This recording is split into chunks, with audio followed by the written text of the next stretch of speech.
متابعينا الأعزاء، السلام عليكم.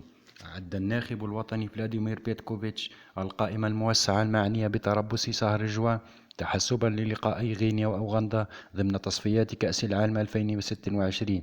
وشهدت هذه القائمة تواجد 4 لاعبين جدد يتم استدعائهم لأول مرة للمنتخب، وهم إبراهيم مازا اللاعب الشاب لنادي هيرتا برلين الألماني، أمين شياخة المهاجم المتألق لنادي كوبنهاغن الدنماركي وهداف دوري رابطة أبطال أوروبا للشباب، ريان بالعيد موهبة نادي أتلتيكو مدريد الإسباني، وأمين مسوسة مهاجم ليل الفرنسي والمنتخب الفرنسي للشباب.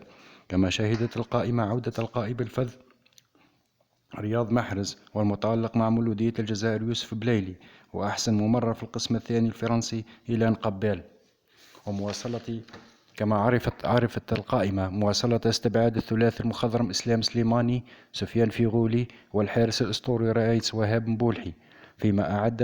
كما أعد فلاديمير بيتكوفيتش قائمة محلية من العناصر المتألقة في الدوري الجزائري، ضمت كل من خماسي متصدر البطولة الجزائرية مولودية الجزائر بلايلي، نعيجي، عبد اللاوي، حليمية، وأيوب غزالة، ورباعي اتحاد العاصمة عبد الصمد بوناصر، بالعيد، رضواني، والحارس أسامة بن بوط، ووسط ميدان أتلتيكو بارادو ياسين تتراوي، وهداف السياسي إبراهيم ذيب، وكذا المدافع مداني.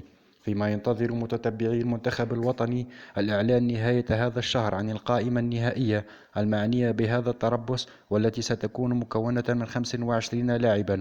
تابعونا ليصلكم كل جديد عن المنتخب الجزائري. إلى اللقاء.